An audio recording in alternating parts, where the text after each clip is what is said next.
प्रसन्नवदनं ध्यायेत् सर्वविघ्नोपशान्तये अगजाननपद्मार्कं गजाननमहर्निशम् अनेकदन्तं भक्तानाम् एकदन्तमुपास्महे गुरुर्ब्रह्मा गुरुर्विष्णु गुरुर्देवो महेश्वर गुरु साक्षात् परब्रह्म तस्मै श्री गुरवे नमः। ఓం నమః శివాయ. కార్తీక పురాణము 21వ అధ్యాయం. పురంజయుడు కార్తీక ప్రభావము నిరంకుశం. ఈ విధముగా యుద్ధములకు సిద్ధమై వచ్చిన పురంజయునకు కాంబోజాది భూపాలకులకు భయంకరమైన యుద్ధము జరిగింది. ఆ యుద్ధంలో రధికునితోనూ అశ్వ సైనికుతోనూ గజ సైనికుతోని పదాతి సైనికులతోనూ మల్ల యుద్ధ నిపులతో గర్గ కథ బాణ పరవశు మొదలగు ఆయుధాలు ధరించి కొండోరున ఢీకొనుచు హూంకరించుచు సింహారాధనలు చేసుకొనుచు శూరత్వ వీరత్వమును చూచుకొనుచు వేరే దుందుగులు వాయించుకొనుచు శంఖములు పూజించుకొనుచు ఉభయ సైనికులు విజయకాంక్షలై పోరాడింది.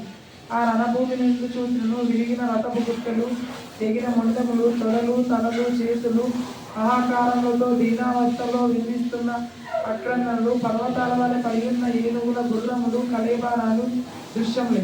ఆ మహాయుద్ధంలో వీరత్వము చూసి చచ్చిపోయిన ప్రాణులు తీసుకెళ్లడానికి దేవదూతలు పుష్పక విమానంపై వచ్చింది. అటువంటి భయంకరమైన యుద్ధము సూర్యాస్తమయం వరకు జరిగినది. కాంబోజాది భూపాలుల సైన్యము చాలా నష్టమైపోయింది. అయినను 3 అక్షయులున్న పురంజయుని సైన్యం నెల్ల అతి సాహసంతో పట్టుదలతో ఓడించినది. పెద్ద సైన్యమున్నను పురంజయునికి అపజయమే కలిగింది.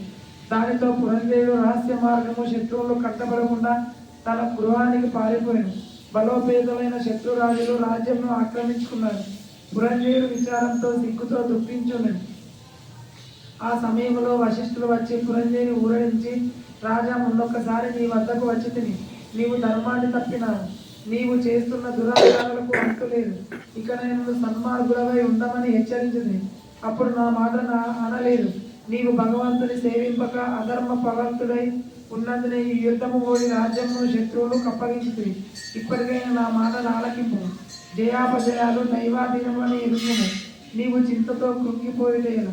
శత్రురాజులను యుద్ధంలో జయించి నీ రాజ్యము నీవు తిరిగి పొందవాలన్నా తలంపులక దేని నా హితోపదేశము ఆలకింపు. ఇది కార్తీక మాసము. రేపు కృత్తికా నక్షత్రంలో పోయిన పౌర్ణమి గాన స్నాన జపాది నిత్య కర్మలు ఆచరించి దేవాలయంలోకి వెళ్ళి దేవుని సన్నిధిని దీపారాధన చేయించి భగవన్నామ స్మరణము చేయించు నాట్యము చేయుము. ఇట్లు నరచినచో నీకు పుత్ర సంతతి కలుగుతుంది. అంతేగాక శ్రీమన్నారాయణ సేవించడం వలన శ్రీహరి మిక్కిలి సంతోషం అంది నీ శత్రువులను దుర్మార్గకు నీకు చక్రాయుధంలో కూడా ప్రసాదించను. కనుక రేపు అట్లు చేసిన ఏళ్ళ పోగొట్టుకున్న రాజ్యము తిరిగి పొందగలవు. నీవు అధర్మ ప్రవర్తనపై దుష్ట సాహసము చేయుట చేతగాన నీకు అపజయము కలిగినది. కానలేము శ్రీహరిని నదిలో నడిచి నేను తెలియజేసినట్లు చేయి అని హితోపదేశము చేశాను. అపవిత్ర పవిత్రో వాన భక్తాం గతోపివ యం స్మరే సుందరీకాక్షంస బాహ్యం గంతర శుచి. 21వ అధ్యాయము 21వ రోజు పారాయణము. ఓం నమః శివాయ. ఓం నమః శివాయ.